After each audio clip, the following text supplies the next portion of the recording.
solutions as you have in this country. So thank you very much for your time, and it's been a great conference, and look forward to further dialogue on all these topics in the time to come. Thank you. Obrigado. Acho que o professor Aleklett quer fazer mais comentário.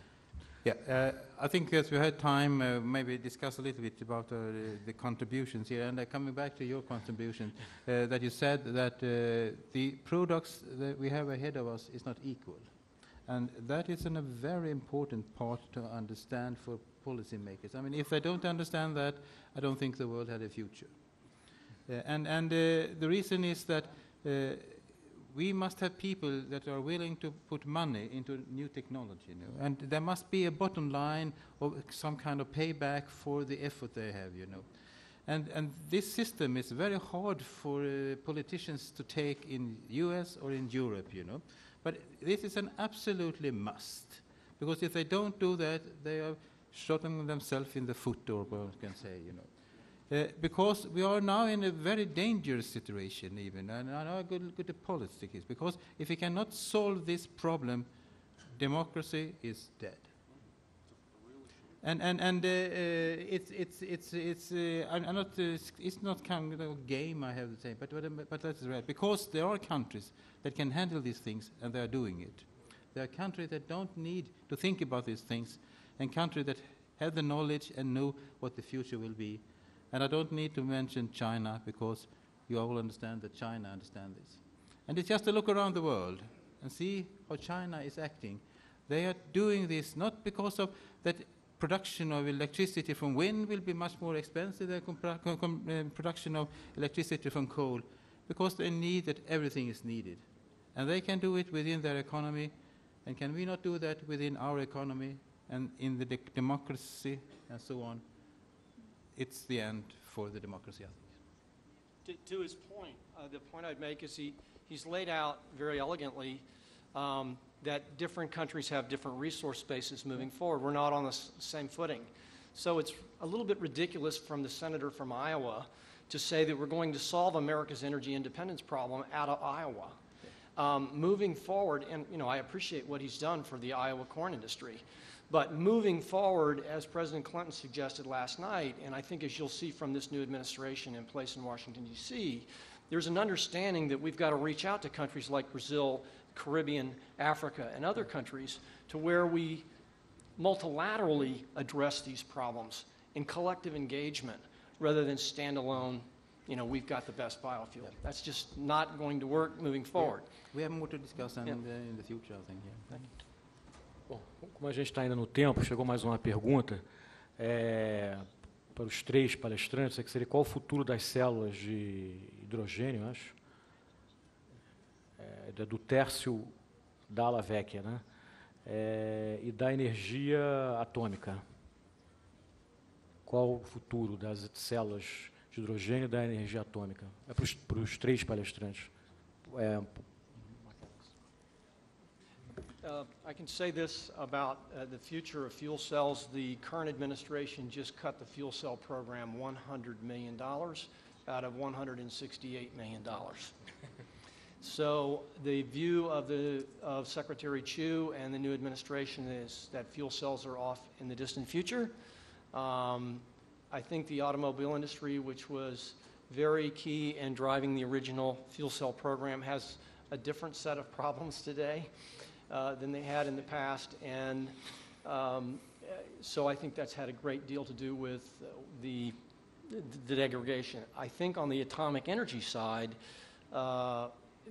it's going to be a very interesting debate in the United States Senate when we bring climate change up.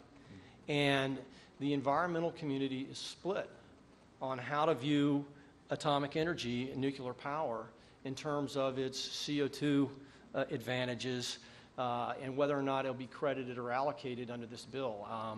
So I think that's yet to be seen. On the fuel cell, I think it's a lot further off in the future for the U.S.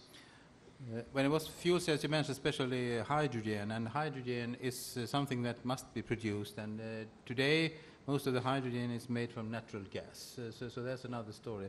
If you can make hydrogen from wind power or solar power or something like that, it might be something that comes in the future, but probably then you will convert it to some fluid things.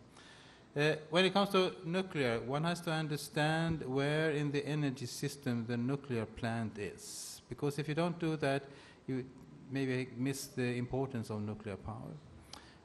I used to ask my friends that it's a very favor of wind power, and how come that Denmark has something like 25% of the electricity mixed with wind power?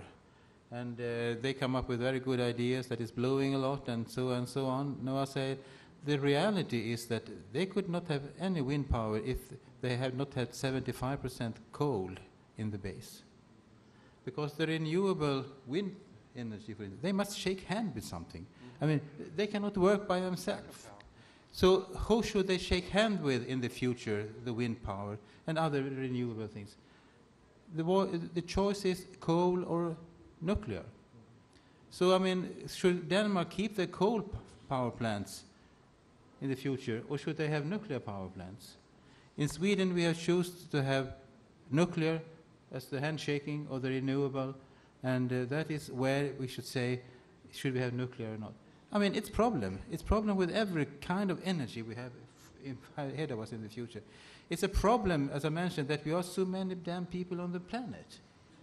And we had to take some of the bad things with the good things, and we must find a solution.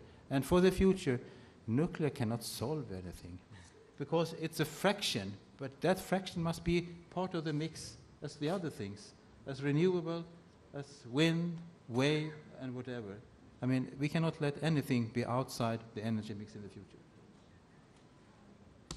Good. So on the issue of the hydrogen economy, fuel cells, I won't repeat what my colleagues have said. I think the issue of the consumer acceptance of that is a long way off. One of the tests that I apply is I go home and I talk to my wife and kids about some of these solutions, and they're a long way off from thinking about hydrogen in their personal vehicles. Hydrogen has the disadvantage of regardless of where you're getting the hydrogen, has the disadvantage of the whole supply chain that we talked about has to be built from scratch. And the technologies are complicated relative to, if you look at the details of how a fuel cell is constructed, a small problem in a fuel cell can cause significant problems. All those can be overcome with time and money, but they're a long way out in the future relative to some of these other technologies, such as biofuels, that are here now on a relative basis. Nuclear industry is quite interesting. We're engaged in several current generation nuclear projects as we speak. So we believe that if you look at greenhouse gases, as my colleagues have said, that baseload power, nuclear is the option that makes the most sense. A lot of work to do yet on the nuclear waste side still. Finland has one solution. You bury it underneath the plant, deep under the plant. There's all sorts of potential work on reprocessing and other issues to deal with the waste. One of the challenges that we have in the nuclear space, and as we look at how do we make a rapid reduction in greenhouse gases, is the cost of the projects that have come in recently. Substantial overruns on the project in Finland. The last project in France had the French reactor technology has had some major cost overruns. We have to rebuild the entire supply chain to make nuclear plants in volume because most of the fabricators, the valve manufacturers, and others around the world got out of the business. So the penetration for new nuclear builds, our view is going to be much slower than most of us might like. And lastly, the environmental dialogue in the last 3 or 4 years has been phenomenal to see. 3 or 4 years ago, that test that I perform at home, none of my family wanted anything to do with nuclear power. Today in South Carolina, there's 3 projects underway, and the consumer acceptance now doesn't look at nuclear as the evil option. They look at it as the savior relative to greenhouse gases. And so it's quite interesting how quickly public opinion can shift when we lay out the facts for the public and put in perspective this issue of sustainability and what what might be the future for our children and our grandchildren. And we began looking at these things on a relative basis. Climate change is something now people grasp, they see, and nuclear waste is a big problem, but the volumes are tiny fractions of what we talk about when we look at CO2 and the CO2 coming off a coal plant. So on that relative basis, nuclear power has a bright future, but it's going to be slower to come than most of us would like. Bom, chegou mais uma pergunta, também dirigida a todos os três palestrantes, se os biocombustíveis podem substituir o carvão para gerar energia elétrica. Então, seria possível usar parte das atuais instalações termoelétricas, né? Eu suponho que a carvão, para gerar energia com os biocombustíveis. Acho que é isso a pergunta.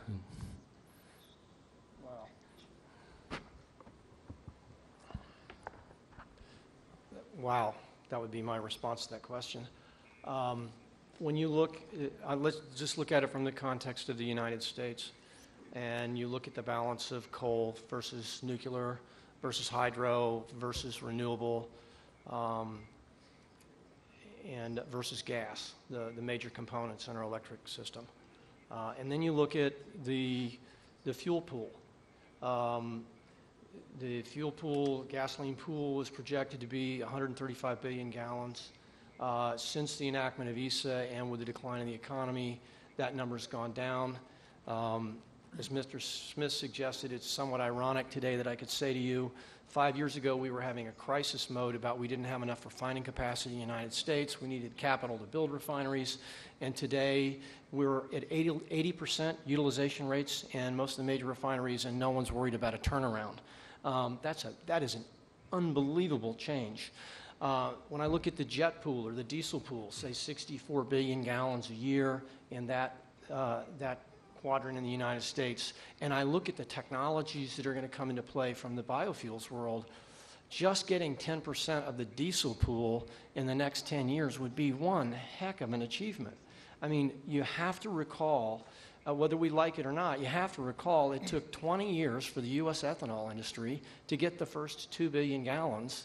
And after the enactment of ESA, our EPAC 2005, and with a great, enormous infusion of capital, we finally ramped it from 2 billion to what's somewhere around 10 billion today. And what we saw with the decline in the crude oil is we saw in October, November, December, a decrease in production on ethanol in the United States by almost 2 billion gallons out of the 10. So I'm optimistic that biofuels might play a role in the medium term of some significance in the fuel pool. But it's going to have to be a lot of investment to tackle the electricity side with biofuels. On the biomass side, I think is a really quantum challenge. I could say it simple, no. Because you should not burn biofuel. It's too valuable to do that. Maybe you can do it in combination with something. If you have, use the, as we have in Sweden, district heating. I mean, you can produce electricity, and with the cooling water, you have a district heating system, then you can use the energy for the system much better. Things like that, then you can use bioenergy for electricity. But the problem is you don't get the high temperature. I mean, if you take the thermodynamic cycle, you must have a very high temperature, and you don't reach that high temperature with biofuel. And that means that it's just a waste of energy to use it for producing electricity.